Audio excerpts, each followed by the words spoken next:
அரசியலின் கடைசி வாய்ப்பு என்ன செய்ய போகிறார் ஓ பன்னீர்செல்வம் அப்படிங்கிற கேள்வி எழுந்திருக்கு. ஓபிஎஸ் அப்படின்னாலே தமிழ்நாட்டில் முதலமைச்சராக இருந்தவர், அதிமுகவினுடைய மிக முக்கிய தலைவராக இருந்தவர், ஜெயலலிதாவுக்கு பிறகு பலராலும் அறியப்பட்ட முகம் அப்படின்னா ஓபிஎஸ். ஆனால் அவருடைய அரசியல் வாழ்க்கை இன்னைக்கு அப்படிங்கிறது மிகப்பெரிய கேள்விக்குறியாக மாறி இருக்கின்றது. இப்ப அதிமுக பொதுக்குழு கூட்டத்துல எடப்பாடி பழனிசாமி பேசினாரு. இப்ப அந்த பொதுக்கூட்டம், அதிமுக பொதுக்குழு கூட்டம் இதனால் எதிர்பார்க்கப்பட்டதுன்னா, பிரிந்து சென்றவர்கள் குறிப்பாக ஓபிஎஸ் மீண்டும் கட்சிக்குள்ள சேர்ப்பது தொடர்பான அறிவிப்பு ஏதாவது ஒரு மறைமுகமாக எதனா இருக்குமா அப்படின்னு எதிர்பார்க்கப்பட்டது. ஆனா அப்படி எதுவுமே கிடையாது. அந்த கூட்டத்தில் எடப்பாடி பழனிசாமி பிரிந்து சென்றவர்களை மீண்டும் இணைப்பது தொடர்பாக ஒரு வார்த்தை கூட பேசாம போனதுதான் இன்னைக்கு கவனிக்கப்பட வேண்டிய ஒன்றாக இருக்கிறது. அந்த பக்கம் ஓபிஎஸ் என்ன சொன்னாரு, தனி கட்சி தொடங்கக்கூடிய எண்ணெல்லாம் கிடையாது, 15 வரைக்கும் பொறுத்திருந்து பாருங்கள் அப்படிங்கிற மாதிரி சொன்னாரு. கூட்டணி ஏதாவது அதிமுக மீண்டும் ஒன்றிணைய வேண்டும் அப்படின்லாம் சொன்னாரு அமித்ஷாவை சந்தித்து விட்டு வந்த பிறகு. அப்போ அமித்ஷாவை ஓபிஎஸ் மீட் பண்ணியிருக்காரு. அதுக்கு பிறகு அண்ணாமலை பேசியிருக்காரு, அமித்ஷாவும் எடப்பாடி கிட்ட பேசியிருக்கிறதாகவும் சொல்லப்படுது. அப்போ இந்த பொதுக்குழு கூட்டத்துல மிக முக்கியமான அறிவிப்புகள் இது மறைமுகமா, சரி ஓகே நம்ம இப்போதைக்கு நமக்கு கட்சி தான் முக்கியம், வாக்கு வங்கி சிதறக்கூடாது, அதனால சில நிபந்தனைகளோட நம்ம நல்ல முடிவு எடுப்போம் அப்படின்னு ஏதாவது சொல்லுவாங்கன்னு பார்த்தோம். ஆனா அந்த மாதிரி எதுவுமே சொல்லலை. அப்படின்னும் போது இதனால மீண்டும் அதிமுகவில் ஓபிஎஸ்ஐ கொண்டு வரதுக்கு எடப்பாடி பழனிசாமி தயாராக இல்லை அப்படிங்கிற ரொம்ப கிளியர் கட்டா நமக்கு தெரிய வருது. அப்போ ஓபிஎஸ் உடைய அடுத்த கட்டம் என்ன, அடுத்த கட்ட நடவடிக்கை என்ன அப்படிங்கிற கேள்விதான் இப்போ பிரதானமாக எழுந்திருக்கு. ஏன்னா அதிமுக ஒருங்கிணைணும், அதிமுக ஒன்று சேரணும், அதிமுக ஒன்று சேரணுங்கிற தொடர்ச்சியாக ஓபிஎஸ் சொல்லிட்டு வரக்கூடியதாக இருக்கும் போது பொதுக்குழு கூட்டத்தில் அதுக்கான அந்த பேச்சு இல்லாத போது அப்போ ஓபிஎஸ் அடுத்து என்ன செய்ய போகிறார் அப்படிங்கிற கேள்விதான் இருக்கு. 2 வாரங்களுக்கு முன்னாடி நம்ம பார்த்தோம் அப்படின்னா அதிமுகவுடைய தொண்டர் உரிமை மீட்பு குழு ஆலோசனை நடத்தினாங்க ஓபிஎஸ் தலைமையில. ஓபிஎஸ் தான் அதோட தலைமையா இருக்காரு. அப்போ என்ன சொன்னாரு, பிரிந்து சென்றவர்களா மீண்டும் அதிமுகவில் இணைக்க டிசம்பர் வருகின்ற 15ஆம் தேதி வரை கெடு, அப்படி இல்லைன்னா பிரிந்து சென்றவர்களை ஒருங்கிணைக்கல அப்படின்னா புதிய அறிவிப்பு வெளியிடப்படும் அப்படின்னு தெரிவித்திருந்தாரு. அதோட அதிமுகவுடைய தொண்டர் உரிமை மீட்பு குழுவை தொண்டர் உரிமை மீட்பு கழகமாக மாத்தினார். ஒண்ணு கழகமா மாத்திட்டாரு. 15க்குள்ள முடிவு இல்லை அப்படின்னா ஒரு முக்கியமான முடிவு எடுக்கப்படினாரு. அப்ப இதெல்லாம் வச்சு பார்க்கும்போது தனி கட்சியா அப்படிங்கிறதான் எல்லாரும் பேசப்பட்டது. வைத்திலிங்கம் கூட சொன்னார் தனி கட்சி அப்படிங்கிற மாதிரிலாம் பேசினார். அப்போ என்ன ஆச்சு அப்படின்னா, திடீர்னு ஓபிஎஸ் என்ன பண்றாரு, டெல்லிக்கு போய் அமித்ஷாவை சந்திக்கிறாரு. இப்போ தேர்தலுக்கு தயாராகக்கூடிய வகையில புதிய கட்சி ஓபிஎஸ் தொடங்க போறாரு அப்படிங்கிறத ரொம்ப தீவிரமாக பேசப்பட்டது. ஓபிஎஸ் கட்சி தொடங்க போறாரா, அப்ப அடுத்து என்ன பண்ண போறாரு, அந்த கட்சி எங்க கொண்டு போய் இணைக்க போறாரு, என்ன பண்ண போறாருலாம் பேசப்பட்டது. இப்படி பரபரப்பா பேச்சு போயிட்டு இருக்கும்போது திடீர்னு ஓபிஎஸ் என்ன பண்றாரு, திடீர்னு டெல்லிக்கு போறாரு. அமித்ஷா அழைப்பின் பேரில் டெல்லிக்கு போறாரு. டெல்லிக்கு போயிட்டு அமித்ஷாவை சந்தித்து பேசுறாரு.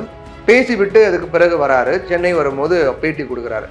அப்போ சொன்னாரு பாருங்க ஒரு வார்த்தை, என்ன சொன்னாரு, புதிய கட்சி தொடங்குற அப்படின்னு நான் சொன்னேன்னா உங்ககிட்ட, நான் புதிய கட்சி தொடங்க போறேன் உங்ககிட்ட சொன்னான்னு ஒரு பெரிய அதிர்ச்சியை கொடுத்தாரு. அப்ப இதனால அதிமுகவில் ஓபிஎஸ் இணைக்க வாய்ப்பு இருக்கிறது அப்படிதான் எதிர்பார்க்கப்பட்டது. தனி கட்சிலாம் புதிய கட்சி கிடையாது அப்படின்னு. அப்ப அமித்ஷா மீட் பண்ணிட்டு வந்திருக்காரு, அதிமுக ஒருங்கிணைணும் அப்படிங்கிறாரு. அப்ப மீண்டும் அதிமுகவில் சேர போறா அப்படிங்கிறத அவங்க பார்க்கப்பட்டது. இப்படியான ஒரு சூழ்நிலைக்கு மத்தியில் தான் அதிமுகவின் பொதுக்குழு நடந்தது. அது மிகவும் எதிர்பார்க்கப்பட்டது. அந்த கூட்டத்துல முன்னாள் அமைச்சர்கள் சிலர் பேசும்போது சொல்றாங்க, எதிரிகள் கூட நம்ம பார்த்தலாம் என்னன்னு, துரோகிகள் கூட நம்ம யாரும் கண்டுபிடிச்சிட்டோம், ஆனா கூடவே இருந்து குழி பறக்கக்கூடியவர்கள் நம்ம கூட இருக்காங்க அப்படிங்கிற மாதிரிலாம் நிறைய பேசினாங்க. அது யாருன்னு சொல்றது உங்களுக்கே தெரியும் அப்படிங்கிற மாதிரிலாம் சொன்னாங்க. துரோகிகள் அப்படிங்கிற மாதிரிலாம் நிறைய சொன்னாங்க.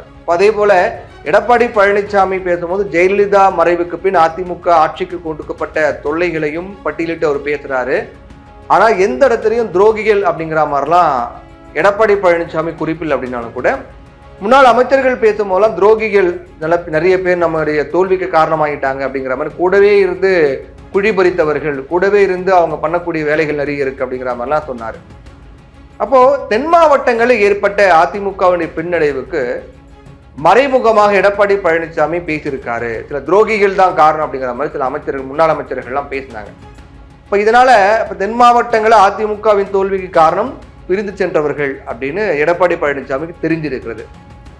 அப்ப இதனால அமித்ஷா பேசும்போது எடப்பாடி பழனிசாமி மீண்டும் ஓபிஎஸ் மற்றும் அவருடைய ஆதரவாளர்களை அதிமுகவில் சேர்க்க பச்சை கொடி காட்டவில்லை அப்படின்னு தெரியுது. அமித்ஷா எடப்பாடி கிட்ட பேசியிருக்காரு, எடப்பாடி அமித்ஷா தொலைபேசியில் பேசியிருக்காங்க அதிமுக ஒருங்கிணைப்பு பற்றி அப்படின்னு சொல்லப்பட்ட சூழ்நிலையில ஒருவேளை அமித்ஷா எடப்பாடி கிட்ட அதிமுக ஒருங்கிணைந்து ஓபிஎஸ் சேர்த்துக்கோங்க அப்படின்னு சொல்லியிருந்தாலும் கூட அதை எடப்பாடி பழனிசாமி அதை ஏற்றுக்கொள்ளவில்லை அப்படிங்கிறதான் தெரியுது.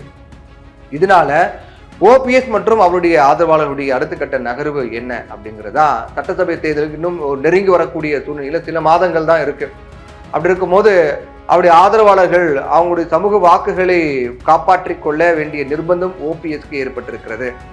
இதனால ஓபிஎஸ் முடிவு என்ன எடுக்க போகிறார் அப்படிங்கிறத மிகப்பெரிய ஒரு எதிர்பார்ப்பை ஏற்படுத்தியிருக்கு. ஆனா ஓபிஎஸ் தரப்பு அமித்ஷா சென்னை பயணம் முடிந்த பிறகுதான் 15 சொல்லியிருக்காரு இல்லையா, இருந்தாலும் அப்போ ஏதோ ஒன்று அறிவிக்கலாம் இல்ல அவசரப்பட வேண்டாம் அப்படின்னு காத்திருந்து அமித்ஷா சென்னைக்கு வந்த பிறகு, தமிழ்நாட்டுக்கு வந்த பிறகு அவருடன் பேசி அதுக்கு பிறகு கூட முக்கியமான அறிவிப்பு வெளியாக கூட வாய்ப்பு இருக்கு அப்படின்னு சொல்லப்படுகிறது.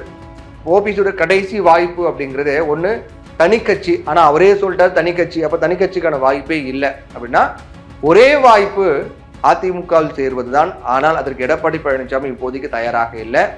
அப்போ மீதி என்ன வாய்ப்புனா என்டிஏ கூட்டணிக்குள்ள சேர்ந்துக்கிறதா ஓபிஎஸ் உடைய வாய்ப்பா இருக்கிறது. இந்த வாய்ப்பில் அவர் எதை பயன்படுத்த போகிறார் அப்படின்னா ஒன்று ஒரே வாய்ப்பு இப்போ என்டிஏ கூட்டணி சேர்றது மட்டும் தான் இருக்கு இப்போ இருக்கக்கூடிய சூழ்நிலை பார்க்கும்போது. அப்ப இது எப்போ அறிவிப்பாரு, எப்போ இது தொடர்பான அறிவிப்புலாம் வெளியாகன்னு பார்க்கும்போது அமித்ஷாவுடைய தமிழ்நாட்டு பயணம் முடிந்த பிறகுதான் அடுத்த கட்ட திட்டத்துல ஓபிஎஸ் இறங்க போறார் அப்படின்னு சொல்லப்படுது. ஏன்னா இன்னொரு பக்கம் பார்த்தோம்னா அண்ணாமலையை வைத்து அமித்ஷா சில காய் நகர்த்தல்களை தமிழக அரசியல் களத்தில் மேற்கொண்டு வராரு. அப்ப அண்ணாமலையை வைத்து தினகரனும் ஓபிஎஸும் வேற எந்த திசையிலும் போகக்கூடாது அப்படிங்கிறதுக்காக அண்ணாமலையை வைத்து அணை போட்டு வருகிறார் அமித்ஷா அப்படின்னு நம்ம சொல்லலாம்.